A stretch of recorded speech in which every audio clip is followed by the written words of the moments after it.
So I know this is old news for most of you, but just in case you've been living under a rock, in December of 2023, a former congressional candidate named Michael Cassidy vandalized a perceived satanic statue in the Iowa State Capitol building.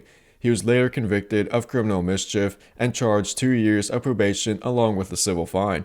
The perceived satanic statue outraged many conservative Christians across the US when it was erected, with many feeling offended and thinking that the US is under attack by the devil.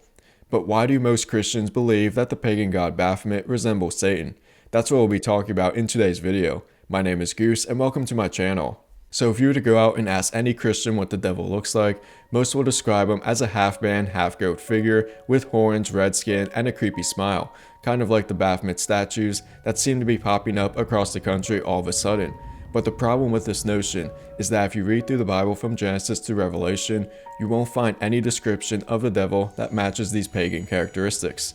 In fact, the Bible makes Satan appear quite attractive. According to 2 Corinthians chapter 11, we read, "But what I do, I will also continue to do, that I may cut off the opportunity from those who desire an opportunity to be regarded just as we are in the things of which they boast.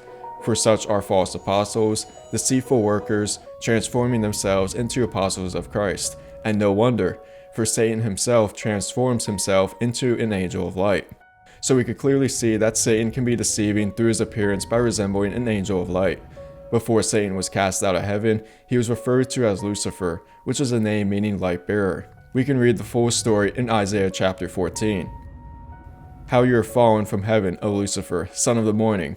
How you are cut down to the ground, you who weaken the nations! For you have said in your heart, I will ascend into heaven, I will exalt my throne above the stars of God. I will also sit on the mount of congregation on the farthest sides of the north. I will ascend above the heights of the clouds. I will be like the Most High. Yet you shall be brought down to Sheol, the lowest depths of the pit." Lucifer, who is now called Satan, was a highly esteemed angel of God, and therefore his appearance is similar to all the other angels in heaven. Notice how we didn't see a half-man, half-goat description of him. But with these things in mind, where in the world did we get this idea that Satan is some half-goat, half-man concoction? Back in the 4th century AD, starting when Constantine of Rome first converted to Christianity, the early church had a difficult time converting people to the new faith, since they were all pagans. Christianity to the pagans was kind of lame. Therefore, to make Christianity more attractive, Christian substitutes of pagan gods and beliefs from various cultures were introduced by the early Catholic Church over a period of several centuries. And this is largely where modern Christianity got the Baphomet depiction of the devil. Although it is unclear when Baphomet was invented, there is mention of his name in a letter from the Knights Templar dating back to the 11th century AD. The Knights Templars were an early military order of the Catholic Church and were later accused of worshipping the Baphomet god, which was assumed as a demonic entity. With the Satanic Temple and other occultists using Baphomet as their idol today, most Christians have come to accept the pagan god as a manifestation of Satan. Bits and pieces of other pagan beliefs have also crept into the modern church. If you look closely at the weekly calendar that we use today, the names of each day of the week originally resembled the day of worship for a pagan god. Saturday being the day of Saturn, Sunday being the day of the sun, Monday being the day of the moon, and so on.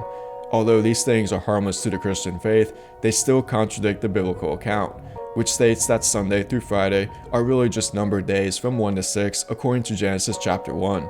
And the 7th day is named the Sabbath day. So going back to current events, it should be made clear that all vandalism is wrong. No one should be tearing down any public structure whenever they want. The misdemeanor charges on Michael Cassidy are just and fair. We are told in Romans 13, "Let every soul be subject to the governing authorities, for there is no authority except from God, and the authorities that exist are appointed by God. Therefore, whoever resists the authority resists the ordinance of God, and those who resist will bring judgment on themselves." Many Christian nationalists were offended by the pagan statues and even supported a campaign for donations towards Cassidy's case. But I have to ask these people, how do these dumb statues affect your faith? I mean, how do these statues prevent you from going to church, praying, or reading the Bible? The truth is they don't.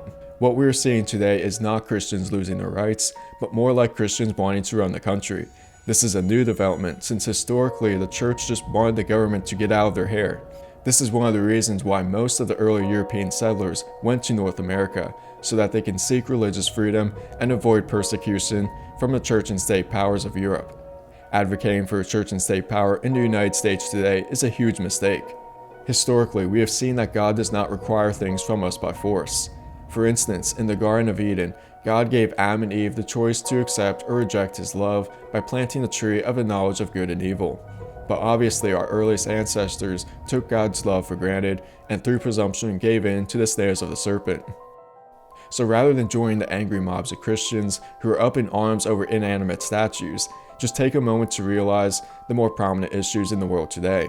The problem is not the Satanic Temple movement nor the satanic statues. What we have is a sin problem, and no political ideology nor legislation can fix it.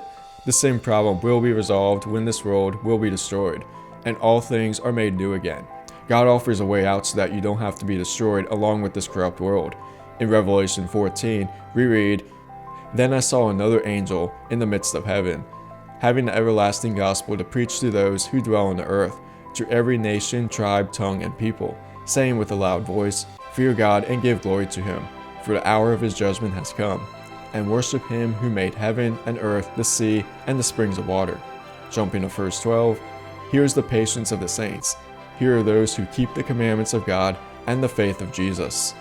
I hope the things you learned in this video will be useful for you in your walk, and I hope to see you again next time. Thanks for stopping by.